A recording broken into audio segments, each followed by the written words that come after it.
we're here to show you how we got started and why we're doing what we're doing now. And at the end of the briefing, we have a slide that asks for your input. Because if there's other ways you want to do this, if you have ideas on simpler ways, you want less content or more content or whatever, let us know, because we can change if we have to. As you'll find out, we're able to change for various reasons.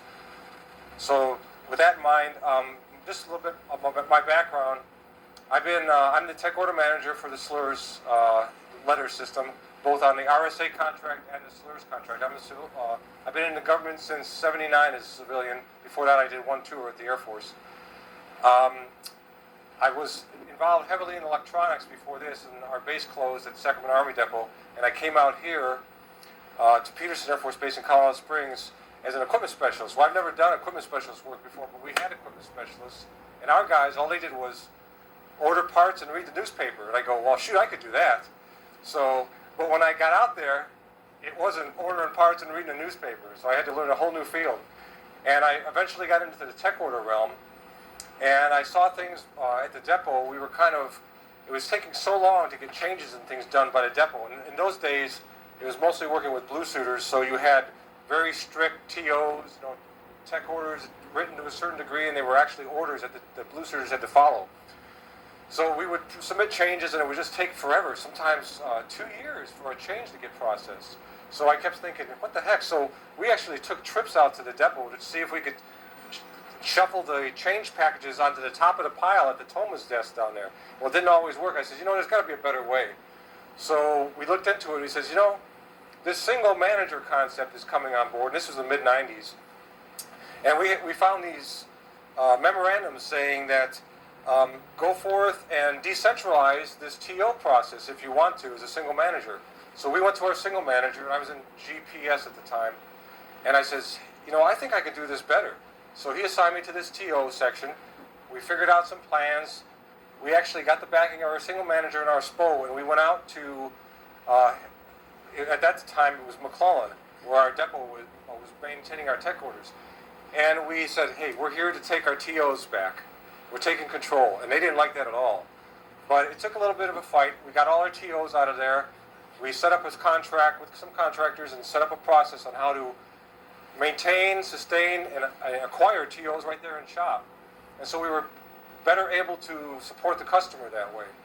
And it worked out really well. Well, then after that, they go, hey, how'd you do this? We want you in our section. So other section chiefs started bringing me around the building in there.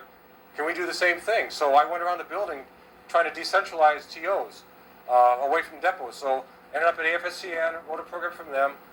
For a while there, I got back out of TOs and then came over here to launch test range SLRS at the time. And we did the same thing. We wrote the contract. Ralph Greenleaf, who you'll be meeting here in a little bit, I've worked with Ralph since the AF SLRS days, so we've been together many years. And we just kind of made this process go smoother, saving the government money. And just, there's a lot of things behind the scene that you don't realize. We followed guidance from the beginning and to get to where we are now.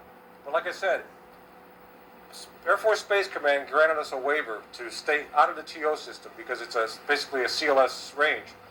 But we figured, what better way to keep on going the way we've been going is to use the same kind of guidance documents that we had. That's why you see your TOs kind of like in the same standard Air Force format, because it was easy to follow back then and we're doing it now. But doesn't mean we have to still do this if this is what you want to change. So with that, just wanted to give you some background on why we're at now. I'm Mike Colettis, Ralph Greenleaf. Here's an introduction slide. This is just kind of like what we're going to be talking about today. An understanding of the contract development requirements, why, like I said, why we're doing things the way we're doing them. Doesn't mean we can't change, remember that.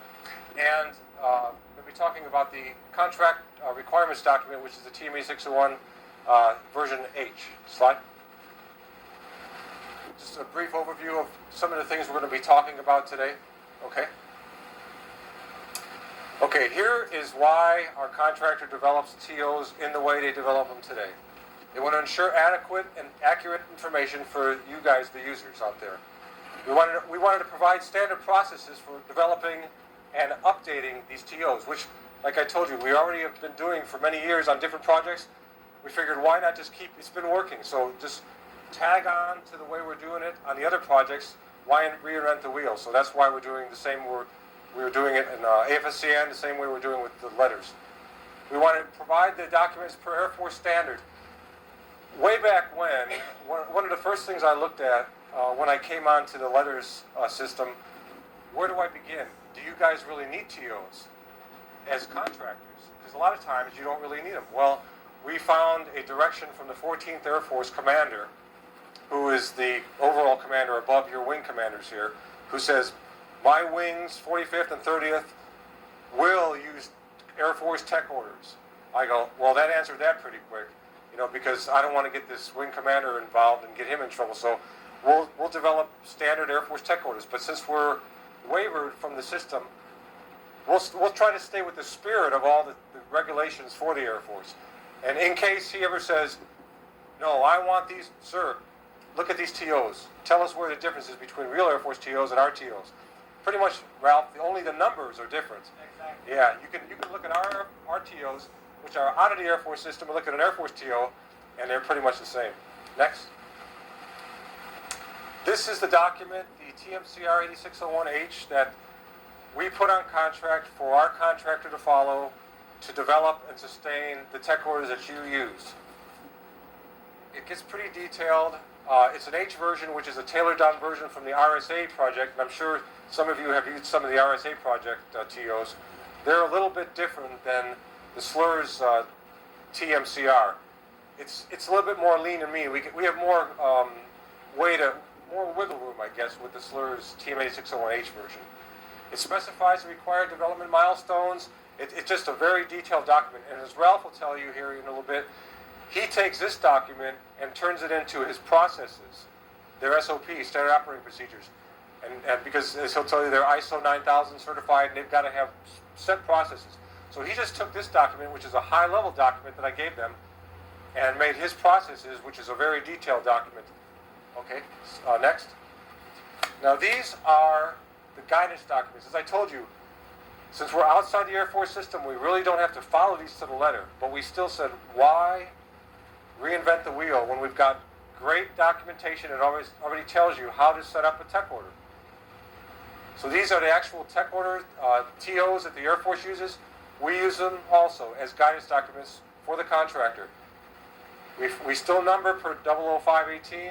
We still follow the direction given in 0051 and 0053. So we're still staying within the spirit of the Air Force documents. And these are only used for guidance. Next. These are the more detailed specifications that tell you how to build a tech order. We're not encompassing every paragraph out of these, but we picked and choose what would be best for our letters TOs for you guys. And this wasn't done in a vacuum. We actually, put templates out there. We asked questions. What do you want to see? What don't you want to see? What do you need? Do you need IPBs? Do you need pictures? Do you need drawings? So we got all this input back then and developed a template, as Ralph will be telling you about. But each one of these specifications or MIL-PERFs tells you what should be in each one of these different documents. So we figured, what better way to do it than just follow what's already out there? So you'll find that some of these are rescinded. But just because they're rescinded doesn't mean we can't use them because we're outside the Air Force system. So we said, this version is better than this version. We might as well just stick with the old version. So we did what made sense to save money, save time, and what's best for the users, because that's what it's all about. The books are made for you. So these are the development documents that are used to put the books together. I actually, in the beginning of the project, both contracts, I built about, 60-something slides, which we're not going to show you today. There's only like 31 slides, I think, in this package, that details exactly how I wanted these guys to build a TO. Each kind of TO that Ralph is going to later show you. It details paragraph by paragraph what should be in that TO. I reference every paragraph number that I pulled out of these manuals also in that briefing. So it gave the contractor a very detailed briefing to follow. And that's, as a TOMA, that's my requirement. I've got to give an in-brief to every one of those contractors when they're building. Otherwise, they wouldn't know what to do. And they took those and also used them to build their standard operating procedures. Like I said, these are good documents. And I don't know if you ever, they're kind of dry when you're going through them. But a tech writer, it's just yeah. a lot of information when you build a TO. So yeah. Like 38784 has over 400 requirements for a tech writer to follow.